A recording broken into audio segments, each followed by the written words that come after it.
Om Swastiastu. Assalamualaikum warahmatullahi wabarakatuh. Perkenalkan, kami dari S3DA 8. Pada kesempatan kali ini, di video kali ini izinkan kami untuk mempresentasikan mengenai student project yang sudah kami buat mengenai predictors of suicidal behavior among school-going adolescents, a cross-sectional study in Indonesia.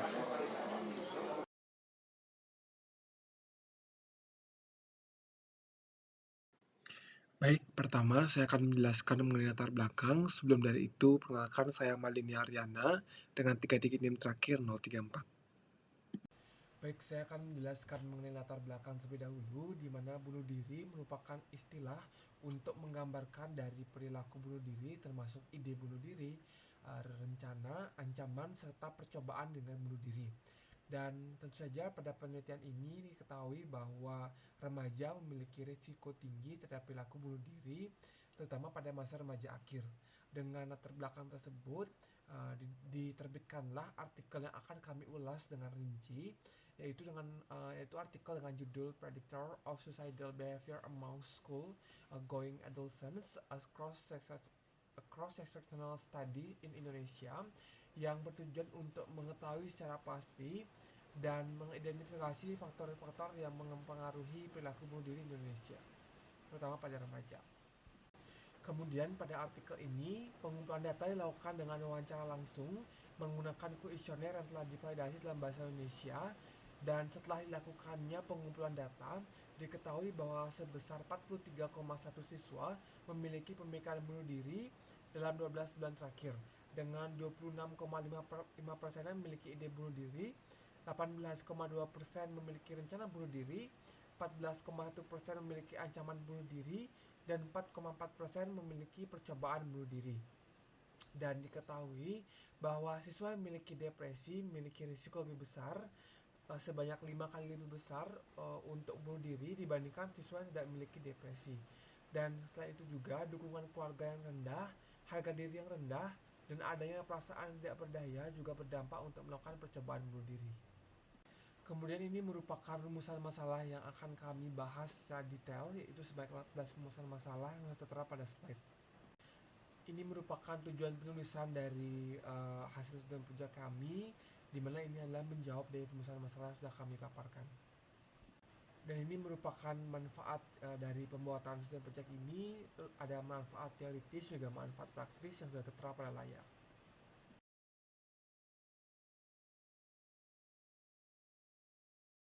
Perkenalkan, nama saya Gede Adian Antawiguna dengan NIM 21025111111. Di sini saya akan menjelaskan tentang determinan perilaku bunuh diri pada remaja.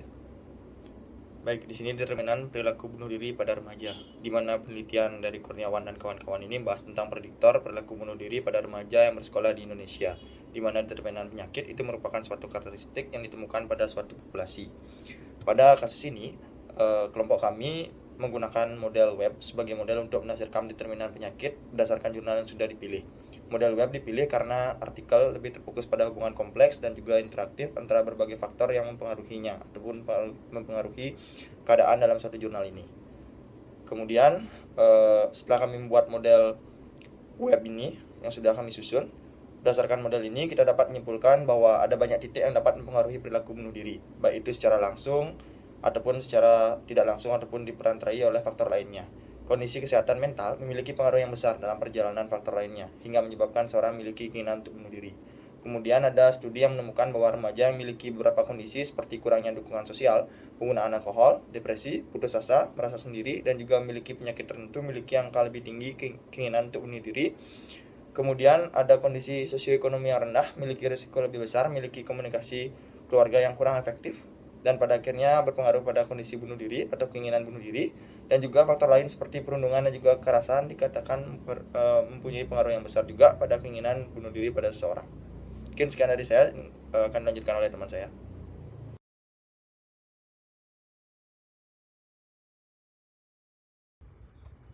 Om Swastiastu, perkenalkan saya Putri Prajana dengan 3 digit terakhir 215. Saya izin menjelaskan tentang 2.2 yaitu patogenesis perilaku bunuh diri. Jadi patogenesis bunuh diri ini adalah hasil dari interaksi antara faktor biologis, psikologis maupun sosial.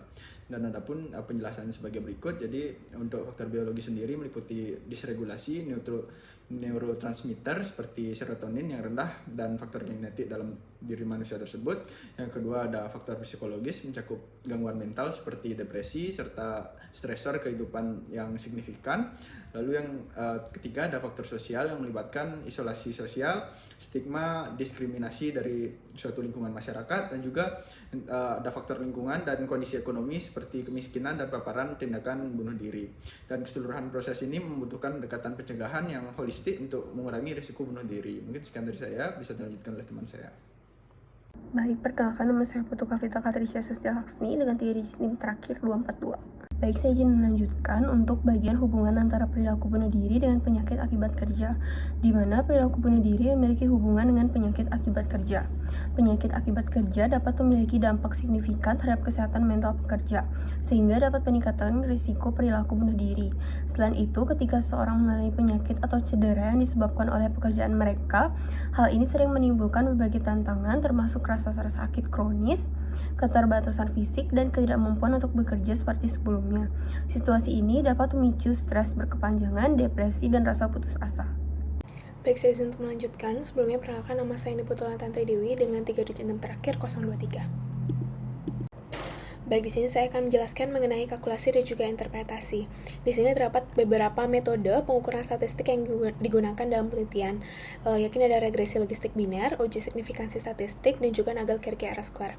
Di sini yang pertama ada penggunaan regresi logistik biner pada artikel ini, yakni ada adjusted load ratio atau AOR dan confidence interval atau CI, di mana di sini untuk AOR didapatkan dari analisis regresi yang mengoreksi pengaruh variabel lain untuk memperkirakan terjadinya suatu peristiwa berdasarkan paparan tertentu, di mana contoh dari penggunaan AOR dalam artikel ini, yakni AOR untuk siswa perempuan adalah 1,912 dengan confidence interval 95%, 1,507 sampai 2,425, dengan interpretasi di mana siswa perempuan memiliki peluang sebesar 91,2% lebih tinggi untuk mengalami perilaku bunuh diri dibandingkan laki-laki.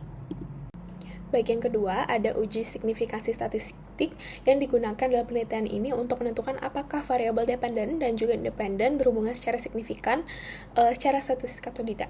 Dimana untuk uji signifikansi pada penelitian ini, yakni prevalensi ide bunuh diri dalam rentang 12 bulan adalah 43,1% dan variabel independen berkaitan secara signifikan dengan kecenderungan bunuh diri, dimana pada penelitian ini menggunakan p-value kurang dari 0,05 yang diinterpretasikan dengan nilai P kurang dari 0,05 yang menyatakan bahwa hubungan antar variabel signifikan, artinya faktor-faktor berpengaruh terhadap perilaku bunuh diri di kalangan remaja. Baik, di sini yang ketiga ada Nagle-Kerke R-square, di mana ini merupakan ukuran yang menunjukkan proporsi varian dalam variabel dependen yang dijelaskan oleh model regresi. Di mana pada penelitian ini Nagle-Kerke R-square adalah 0,364, di mana nilai ini menunjukkan bahwa 36% dari variabel perilaku bunuh diri dapat dijelaskan oleh variabel-variabel yang dimaksudkan ke dalam model regresi. Om Swastiastu, perkenalkan nama saya Imade Murahdananjaya dengan 3 digit terakhir 224. Cross-sectional merupakan desain penelitian yang mempelajari risiko dan efek dengan cara observasi, dan tujuannya yaitu dengan mengumpulkan data secara bersamaan dalam satu waktu. Desain penelitian cross-sectional ini yang digunakan dalam studi ini sudah sesuai dengan tujuan penelitian, yaitu dengan mengidentifikasi prediktor perilaku bunuh diri di lingkungan kalangan remaja Indonesia, dengan memungkinkan peneliti untuk mengevaluasi prevalensi dan faktor risiko perilaku bunuh diri dalam populasi yang luas pada satu waktu. Namun penelitian ini memiliki keterbatasan dikarenakan desain cross-sectional tidak dapat menentukan hubungan sebab akibat secara definitif. Baik, perkenalkan nama saya Mutiara Anastasya Karminita dengan 3 digit NIM terakhir 180 yang akan menjelaskan mengenai analisis dan penyajian data dalam artikel ini. Jadi, data yang diperoleh dari artikel ini dianalisis menggunakan analisis bivariat dan juga multivariat. Untuk analisis bivariatnya sendiri menggunakan metode C-kuadrat, di mana variabel yang mempunyai P kurang dari 0,25 akan lanjut ke analisis multivariat, metode regresi logistik biner, yang kemudian akan diuji juga oleh uji Nagle-Kerke R-square untuk menguji pengaruh variabel independen terhadap dependen dan juga Hosmer dan Lemshow untuk menguji kecocokan model. Nah, mengapa artikel ini menggunakan metode regresi logistik dibandingkan dengan metode lainnya? Karena variabel dalam artikel ini bersifat dependen, yang dikotomis dan juga kategorikal, dan yang kedua ini melibatkan berbagai faktor determinan. Dengan adanya keterbatasan dalam artikel ini, yang hanya menunjukkan asosiasi tanpa hubungan sebab dan akibat, sehingga penggunaan desain longitudinal dapat memperkuat temuan. Sekian dari saya, terima kasih.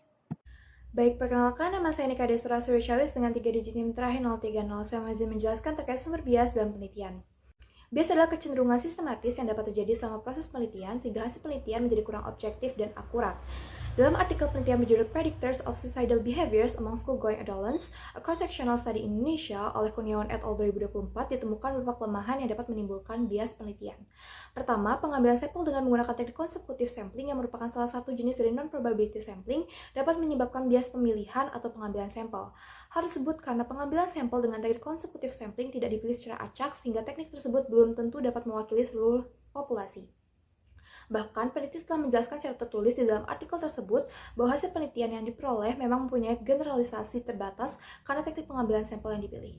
Kedua, peneliti juga telah menyampaikan secara tertulis di dalam artikel tersebut bahwa penggunaan instrumen penelitian berupa self-reporting questionnaires untuk mengukur variabel penelitian dapat meningkatkan kemungkinan bias ingatan dan bias kepatutan sosial.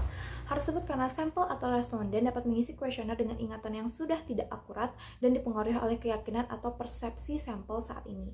Bias juga dapat terjadi karena sampel atau responden merasa terdorong untuk memberikan jawaban yang dianggap lebih baik atau dapat diterima secara sosial. Baik, sekian dari saya. Terima kasih. Baik, perkenalkan, nama saya Gusti Agung Winari dengan 3 digit NIM terakhir 069. Baik, di sini saya akan menjelaskan mengenai identifikasi potensi kasus dan langkah awal sebagai dokter umum, di mana sebagai dokter kita dapat melakukan berbagai strategi pencegahan. Yang pertama yaitu strategi pencegahan primer, di mana strategi ini bertujuan untuk mencegah timbulnya pikiran dan perilaku bunuh diri, di mana hal ini dapat dilakukan dengan cara yang pertama mengurangi dampak faktor risiko internal dan eksternal.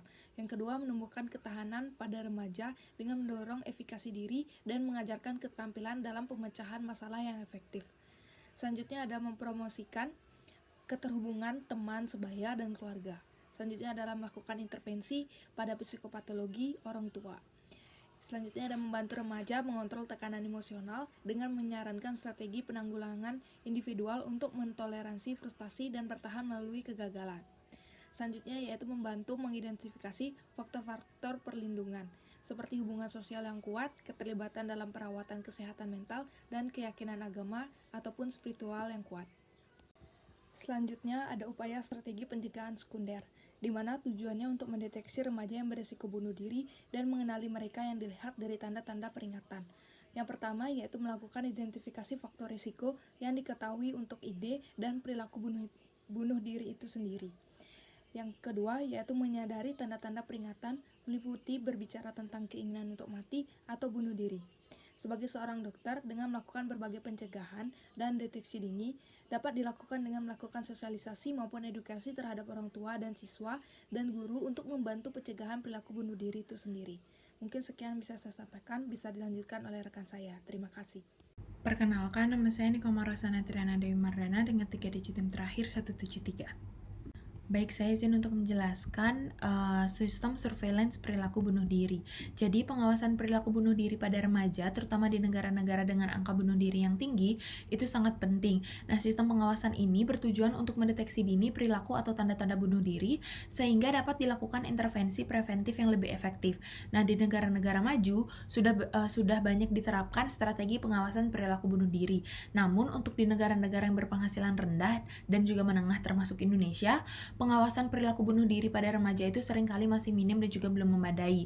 Nah, menurut laporan yang disampaikan pada artikel, salah satu tantangan terbesar di Indonesia itu adalah kurangnya data yang akurat dan juga mengenai bunuh diri karena sistem pencatatan juga registrasi yang tidak memadai. Meskipun demikian, sesuai dengan artikel, ada beberapa upaya yang sudah dilakukan, contohnya survei seperti Global School Based Student Health Survey atau GSHS pada tahun 2015, yang dimana ini telah mengumpulkan data tentang prevalensi perilaku bunuh diri di kalangan remaja di Indonesia. Survei ini memberikan gambaran penting tentang perilaku kesehatan siswa, termasuk perilaku berisiko bunuh diri, dan juga cakupan survei dan implementasi strategi yang tindak lanjutnya itu masih bisa diperbaiki. Nah, selain itu, intervensi berbagai teknologi juga dapat menjadi solusi, yaitu penggunaan platform seperti WhatsApp, yang dimana ini sudah banyak sekali digunakan di Indonesia, dimana ini akan sebagai alat komunikasi untuk mengidentifikasi perilaku berisiko melalui pendekatan yang lebih personal dan juga langsung. Selain itu, keterlibatan sekolah, keluarga, dan juga komunitas itu juga sangat penting dalam mendeteksi dini tanda-tanda bunuh diri dan juga memberikan dukungan sosial dan juga yang memadai bagi remaja yang rentan. Mungkin sekian dari saya, selanjutnya akan dijelaskan oleh rekan saya. Terima kasih. Baik, sebelumnya perkenalkan, saya Kemas Prita dengan 3 digit NIM terakhir 043. Di sini saya izin untuk menjelaskan metode screening perilaku bunuh diri. Di sini ada sekiranya kurang lebih 12 metode atau misalnya kuesioner yang bisa meng-screening perilaku bunuh diri seseorang. Itu dinilai dari faktor risiko yang menyebabkan bunuh diri. Yang pertama itu ada RSES, dia itu akan cenderung mengukur tingkat kepercayaan diri dan harga diri. Jika seseorang mempunyai tingkat kepercayaan diri yang rendah, itu akan cenderung memiliki gangguan mental dan berisiko untuk melakukan bunuh diri. Yang kedua itu ada UCLA, dia itu mengukur skala tingkat kesepian seseorang. Semakin kesepian mereka, maka juga kesehatan mentalnya semakin buruk dan akan mempengaruhi faktor risiko bunuh diri. Lalu ada MSPSS, dia itu akan menilai tingkat dukungan sosial yang dirasakan setiap individu. Semakin rendah tingkat dukungannya, maka bisa menjadi faktor risiko dari bunuh diri. Lalu ada BHS, dia akan mengukur tingkat keputusasaan yang dialami oleh setiap individu yang akan berkaitan dengan kondisi psikologis dan juga kesehatan mental seseorang. Lalu ada PHQ-9, dia itu adalah skala yang secara efektif dan reliable untuk mengukur gejala depresi berdasarkan kriteria di DSM-4. Lalu ada CDR-10, dia itu akan menilai tingkat kekuatan, ketahanan juga keberdayaan individu terhadap menghadapi stres. Dimana jika misalnya ketahanan ini rendah terhadap stres, maka dia akan memiliki kondisi psikologis yang semakin buruk dan berhubungan dengan perilaku bunuh diri. Lalu ada SBQ-4, dia itu melihat perilaku dan kecenderungan pikiran bunuh diri dari individu yang bisa menjadi salah satu diagnosis, membantu diagnosis juga penerapan intervensi klinisnya. Lalu CSSRS itu digunakan untuk menilai intensitas, durasi, dan frekuensi ide atau upaya bunuh diri yang dimiliki oleh setiap orang, dimana jika dia sudah mempunyai suatu ide itu masih ada kecenderungan dia untuk melakukan bunuh diri itu sendiri. Lalu ada SIQ yang digunakan untuk menilai tingkat keparahan ide bunuh diri baik dari dewasa, remaja hingga pada anak-anak, bagaimana cara-cara yang mereka pikirkan untuk melakukan bunuh diri. Lalu ada BSSI, dia tuh ada mengukur skala intensitas ide bunuh diri untuk khusus remaja di atas 17 tahun. Lalu ada MSHR, itu adalah suatu instrumen yang memprediksi kemungkinan individu melakukan percobaan bunuh diri dimulai dari nilai mereka melakukan self-harm. Lalu yang terakhir itu ada EMA yang digunakan untuk penilaian bunuh diri berupa pikiran dan periksaan perilaku yang berkaitan juga dengan penyalahgunaan zat dan juga nyeri kronis akibat masalah psikologis. Baik, mungkin sekian dari saya, akan dilanjutkan oleh teman saya. Terima kasih. Baik, perkenalkan, nama saya Imade Susantra Dwi Putra dengan 3 digit NIM terakhir 015. Baik, di sini saya akan menjelaskan mengenai relevansi jurnal dengan prevensi dan kontrol perilaku bunuh diri pada remaja. Yang mana terdapat 9 bagian. Yang pertama adalah identifikasi kelompok berisiko, yang mana kelompok berisiko ini adalah sering mengenai remaja, yaitu seperti depresi dan rendahnya dukungan sosial, yang mana lebih rentan terhadap terjadinya kasus bunuh diri ini. Kemudian yang kedua, pemahaman faktor prediktor. Kemudian yang ketiga, deteksi dini dan intervensi, yang mana remaja ini merupakan fase kritis untuk deteksi dini dan intervensi. Kemudian yang keempat, ada strategi kesehatan mental berbasis komunitas, yang mana strategi ini dirancang untuk berbasis komunitas dengan tujuan mengurangi angka bunuh diri. Kemudian yang kelima, implikasi kebijakan. Kemudian yang keenam adalah kerangka untuk penelitian masa depan. Kemudian mengatasi stigma, karena banyak sekali stigma di masyarakat yang masih awam terkait dengan kondisi bunuh diri ataupun kondisi kesehatan mental. Kemudian yang kedelapan, alokasi sumber daya. Dan yang terakhir adalah kolaborasi dengan penyedia layanan kesehatan.